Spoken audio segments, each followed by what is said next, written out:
So Insta360 Ace Pro has completely changed the game when it comes to recording your videos in low light. You know, recording a video either indoors or at night using an action camera was practically impossible because the video was either too dark or unstable. However, Insta360 Ace Pro has a feature called Pure Video.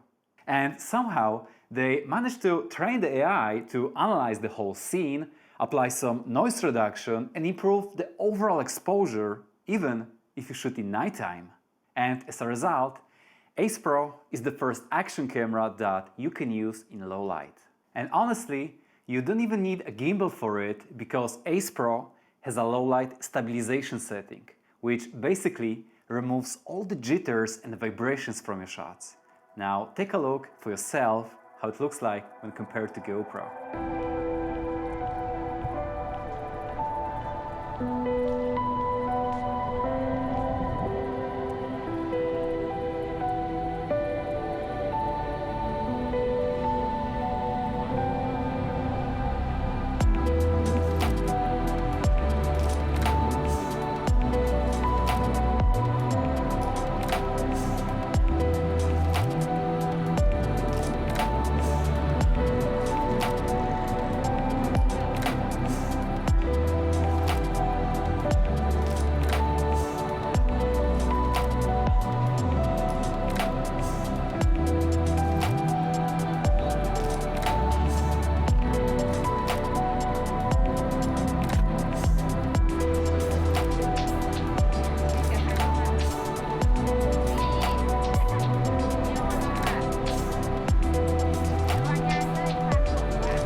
So this is how Pure Video from Insta360 Ace Pro looks like.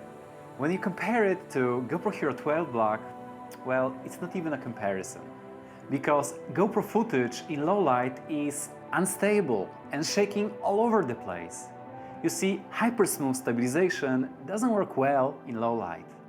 And if you pay close attention, with Insta360 Ace Pro, you still can see some tiny little jitters here and there, but they are barely noticeable. And I also noticed that the shots from Pure Video mode have better exposure, even though both cameras were set to auto settings. And lastly, Ace Pro shots look cleaner, so it seems like the AI applies some noise reduction to it, so it looks better overall.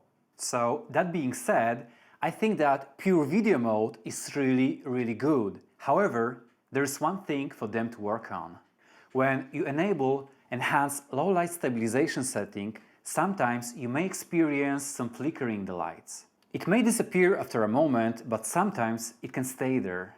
So I talked about it with somebody from Insta360 team, and they told me that the Enhanced Low Light Stabilization setting might be causing it. So if it happens for you and you want to get rid of it, it's better to turn off that setting. I just wish that they managed to figure it out and fix it with a software update. So if you like that content and you learned something from it, don't forget to give this video a thumb up and subscribe if you haven't already. Thank you so much for watching and see you guys in the next video.